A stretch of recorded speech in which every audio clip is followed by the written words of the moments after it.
Eh bien bonjour à tous les amis, j'espère que vous êtes en forme et j'espère que vous allez bien. Aujourd'hui on va faire une vidéo plus qu'importante pour développer votre business e-commerce, c'est la base de la comptabilité. Donc comment faire votre comptabilité, comment faire votre suivi. Je vois encore trop de nos clients qui se perdent un petit peu dans leur tableau de suivi mensuel tout simplement. Et on va également voir en deuxième partie comment calculer votre ROAS-BE pour Google, quelle est la formule qu'on utilise aujourd'hui qui nous permet justement d'être un petit peu plus sécuritaire et d'assurer nos marges. En effet, la majorité des calculs des ROAS-BE que vous pouvez trouver ou dans d'autres formations, etc., vous êtes perdant en fait. C'est-à-dire que même si vous atteignez vos ROAS, vous vous rendez compte que vous perdez de l'argent, soit parce que vos frais fixes sont pas pris en compte, soit parce que ça prend pas en compte la TVA ou ce genre de choses. Aujourd'hui, du coup, ça fait quelques mois qu'on run une comptabilité complètement différente. On a réussi à remonter nos marges à 20% brut après la TVA, avant impôt sur les sociétés, etc. On est satisfait de tout ça et il est l'heure du coup de vous repartager ce qu'on a appris.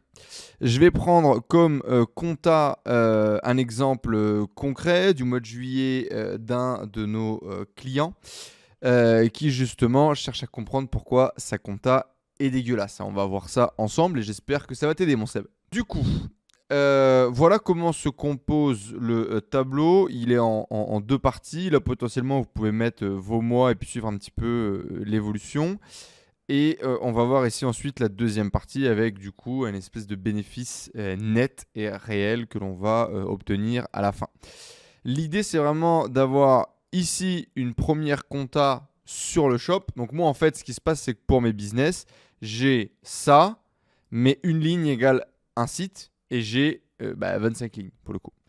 Et au final, ensuite, j'ai donc une ligne de marge brute, on va dire, d'exploitation par site. Et ensuite, j'ai mon exploitation, mon bilan société en bas de page. Voilà, j'espère que c'est clair pour vous à ce niveau-là. On va voir du coup maintenant comment est composé le tableau, pourquoi est-ce que je fais ces marqueurs, etc. Du coup, le tableau, on a quoi? On a notre CA, alors Shopify, peu importe, bref, on a votre CA total, d'accord, vos CA TTC. On a le CA hors taxe, parce qu'au final, c'est le seul qui a vraiment de l'importance, bien évidemment, parce qu'au final, la TVA, c'est un vasque communicant, ça ne vous appartient pas, d'accord? Nous, nos calculs vont être faits sur la base du hors-taxe. Ce tableau, il ne va pas vous aider à gérer votre flux de trésorerie. Si vous encaissez la TVA, il ne faut pas la calculer. Vous devriez voir votre compte en banque. L'argent qu'il y a sur votre compte en banque, ce n'est pas votre argent. La majorité du temps, c'est de l'argent que vous avez en transit et il va falloir que vous le rendiez à quelqu'un. Important, du coup, vraiment de faire votre compta sur le hors-taxe pour avoir votre compta réel. On a ensuite les frais Stripe, les frais PayPal, les frais PayPlug, bref, peu importe en fait les frais que vous avez ici, d'accord. Là, nous, on a mis principalement frais bancaires, frais d'encaissement, etc. Ensuite, on a deux cases ici, charges fournisseurs hors taxe, important, hors taxe. Encore une fois, si on paye de la TVA, on s'en fout vu que ce sont des vasques communicants. Donc, charges fournisseurs hors taxe, vu qu'on part du hors taxe pour tout.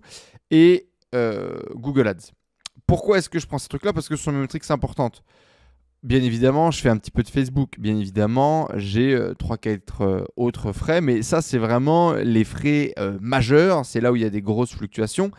Et c'est ce qui importe le plus. Là, j'ai ajouté deux cases, du coup. Pourcentage de charges fournisseurs et pourcentage de charges de pub. Donc, c'est-à-dire, qu'est-ce que ça représente la dépense du fournisseur sur mon CA? Qu'est-ce que ça représente la dépense Google sur mon CA TTC? Et ça, en fait, c'est des indicateurs importants. C'est pour ça que je les mets là, parce qu'en fait, j'ai besoin de voir à vue très rapidement à combien je suis pour savoir si, grosso modo, on a des problèmes et où checker comment analyser.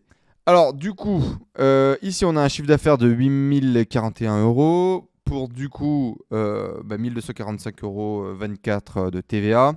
Dans WooCommerce, le total des ventes, c'est moins les refunds, etc., déjà pris en compte. Donc c'est la bonne valeur. Sur Shopify, c'est pas forcément le cas, j'en sais rien.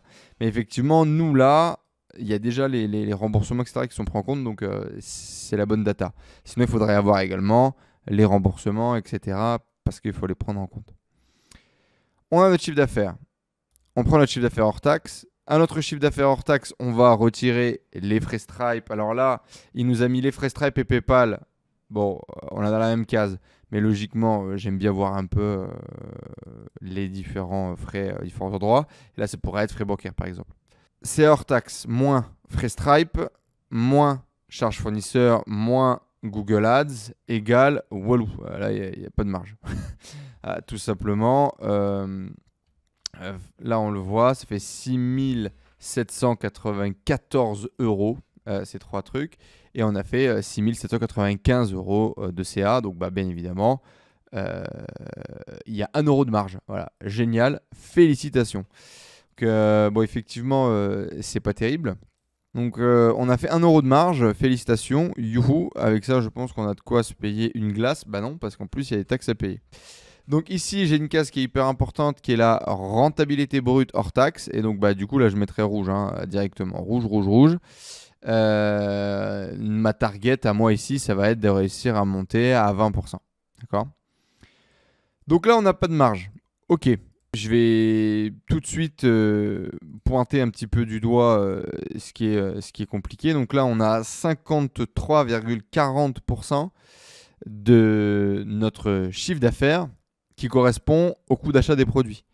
Donc là, nos coefficients de revente sont trop faibles. Donc là, je vais vous montrer après dans le calcul du ROASBE comment justement calculer tout ça pour ne pas se retrouver dans ce genre de cas de figure. Mais moi, je vous recommande ici de monter maximum à 35%, maximum à 40%. Sinon, on ne va pas y arriver. Sinon, ça ne marche pas. Tout simplement, hein, mon calcul, ma vision est la suivante. Donc sur mon chiffre d'affaires, j'ai 20% de taxes, j'ai 40%, admettons, de fournisseurs. Je vais viser 25% de dépenses publicitaires et de dépenses marketing. Donc là, grosso modo, ça nous fait 65% de coûts ici. Il y a 20% qui part à la TVA. Il nous reste 15% de marge. Voilà, grosso modo. Et en fait, plus vous allez avoir de référencement naturel, par exemple, plus vous allez avoir d'emailing, etc., plus vous allez pouvoir... ou vous allez gagner plus en volume en termes de marge, où vous allez pouvoir baisser un peu votre acquisition pour pouvoir gagner plus en bénéfice brut. Mais comme on le voit, il n'y a pas beaucoup d'espace. Hein. Si vous vous trompez de 10%, c'est 10% que vous reniez directement sur votre marge. Donc ça va très vite. Et là, vraiment, la target sweet spot, c'est le 30%. On est plus souvent de l'ordre du 40% parce qu'on fait beaucoup de Google Shopping et donc on est beaucoup en concurrence au niveau du pricing de vente. On ne peut pas faire des prix, des multiplicateurs complètement dingues. On le verra après du coup dans le calcul des ROAS, mais en général, on va essayer de targeter entre 2,8 et 3 au niveau du coefficient multiplicateur de revente. J'achète mon produit 1, j'essaie de le vendre 3. Okay, donc, là, on a un peu notre calcul de base. Bon, bah là, le problème, il est là. Hein. Nos produits nous coûtent beaucoup trop cher. L'acquisition, c'est pas mal. On dépense 2327 euros pour générer 8000 euros de chiffre d'affaires. C'est pas mal. Hein. C'est un store qui doit avoir 3 mois, je crois. Le Google Ads est plutôt performant. Ça, c'est pas mal. Les ROAS, BE, on va dire, tu vois, si on devait calculer un espèce de ROAS de la publicité Google, ça ferait ça divisé par ça, ça ferait 3,46, tu vois. C'est pas trop mal. Tu dépenses 1 euro en publicité Google, tu génères 3,46 du CA de la boutique. Bien évidemment, ça va augmenter avec l'emailing, avec le SEO, avec toutes les actions que vous allez mettre sur votre boutique qui va vous permettre d'améliorer ce taux de transfo de la publicité. Mais c'est déjà pas mal hein, pour une boutique assez récente. Non, vraiment, le levier, il est unique et il est là. Notre marge aujourd'hui, elle est à 0%. On dépense 10% de moins en achat ici. Bah, on gagne 10% de marge ici. C'est tout simple. Ah là, vous avez pas vraiment la rentabilité réelle de votre boutique. Vous avez ce que j'ai appelé moi le brut d'exploitation, c'est-à-dire vos frais globaux. L'idée, c'est que directement, plus vous avez de sources de revenus, il y a des frais ici qui vont être entre guillemets fixes. Et donc, vous allez gagner de l'argent en cumulant les sources sans monter certains frais ici. À ce résultat-là, donc ici, on a un résultat, je vais agrandir un petit peu. Ici, on a un résultat de 1,54 euros. Youpi. Et, eh ben, on a forcément différents frais, tu vois. Donc, on peut avoir je sais pas, une équipe, un support technique, etc., qui nous coûte 500 balles par mois. C'est un mec qui bosse quelques heures sur votre boutique. On a, je sais pas, 300 euros de logiciel, par exemple. Bon, bah là, on démarre, donc on se met pas de salaire, tu vois. Mais admettons, bah, tu prends 1000 balles de salaire. J'ai mis 100 balles. Tu prends 1000 balles de salaire sur cette activité. Tu vois que tu te mets en facture pour pas que ça gonfle le truc ou je sais pas quoi. Tu investis 500 euros de SEO par mois dans ta boutique. Tu as d'autres investissements, je sais pas lesquels, j'en sais rien. Tu as acheté du stock, tu as fait. C'est ça, tu as acheté du stock, tu as acheté du packaging, tu as acheté une licence, j'en sais rien, tu as acheté des trucs, tu as fait un investissement, tu peux l'ajouter ici. Tu as eu des frais ponctuels, tu as fait de l'intégration de produits, tu t'es payé un plugin, enfin j'en sais rien, tu vois, tu as fait des frais ponctuels. Et puis les impôts, mon frérot. Donc là, je crois que c'était 13% dans le cadre de Seb.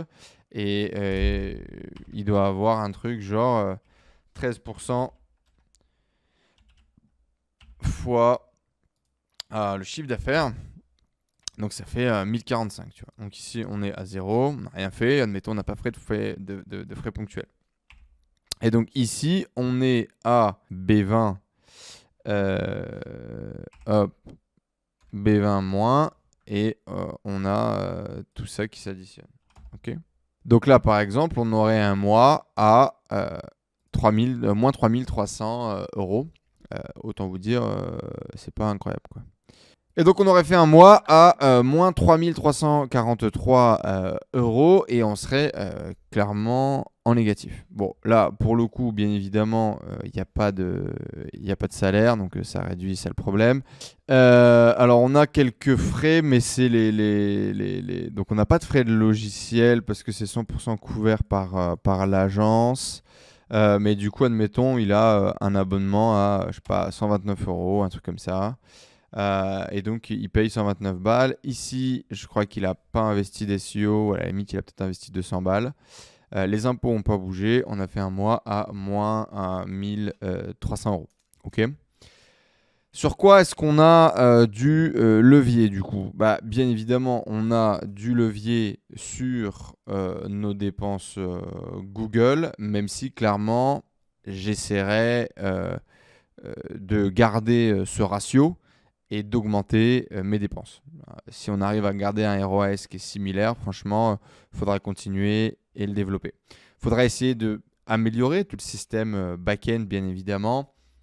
SEO, emailing, community, les réseaux sociaux, etc. Tout ce qui va être entre guillemets gratuit ou avec un fort retour sur investissement pour qu'on puisse bien améliorer le coefficient de retour sur investissement de la pub. Notre seul levier, c'est celui-ci, quoi, hein, c'est de baisser les coûts, d'achat, peut-être en faisant un petit peu de stock tampon, en négociant bien évidemment avec le supplier, en passant avec un agent. Bon, là, c'est ce qui a été fait. Et également en augmentant un petit peu les prix de vente. Voilà, tout simplement. Tu augmentes de 10%, tu vois ce qui se passe, quoi. Et voilà. C'est ce que j'avais à vous partager et c'est ce que vous devez voir quand vous voyez une comptabilité. Ça, c'est vraiment votre comptabilité mensuelle. Vous devez avoir un truc qui ressemble à ça. Pour pouvoir suivre de façon efficace votre boutique, savoir exactement ce que vous dépensez, quels sont vos pôles de dépenses, pour pouvoir justement analyser. Là, tu as trop de pubs, tu travailles ta pub, tu vas retravailler tes mots-clés, tu vas checker avec le media buyer, etc. Là, tu as un problème fournisseur, tu vas checker l'intégralité de tes achats. Assez basique, quoi. Ok. Je vais vous montrer maintenant le calcul des ROAS-BE et comment ça fonctionne. Parce que j'ai l'impression que ça aussi, ça a mal été bité. Alors, j'ai eu avant des calculs des ROAS-BE complètement différents. Aujourd'hui, on y a ajouté énormément de choses.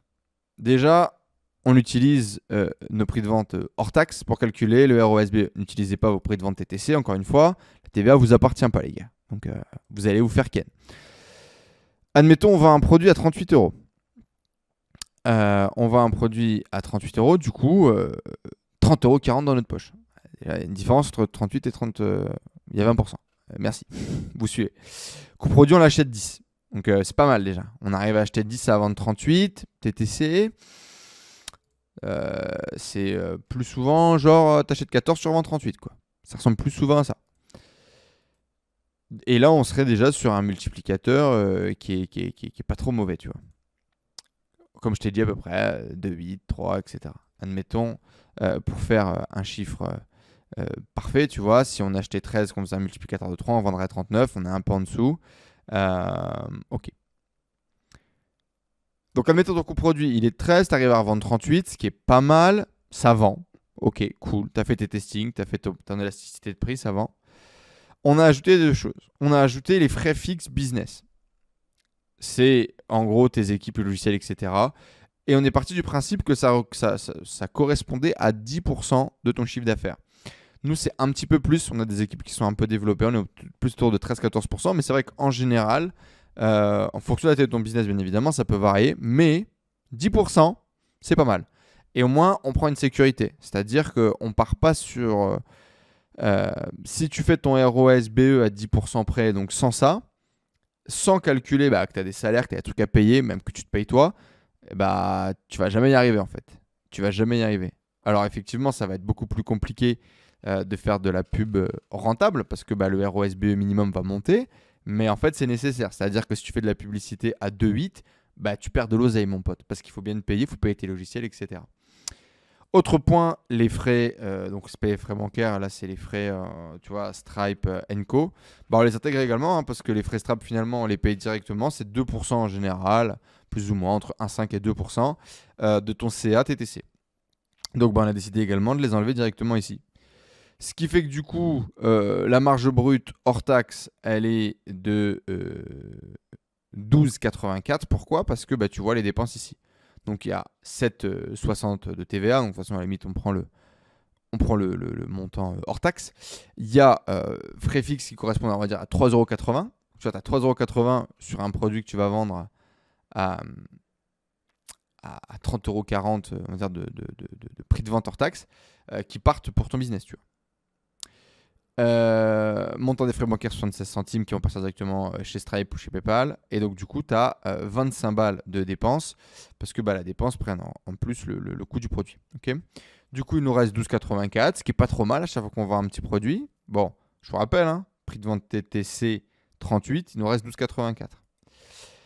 On aurait du coup un espèce de ROAS BE pur hors taxe à 1,78. Ok.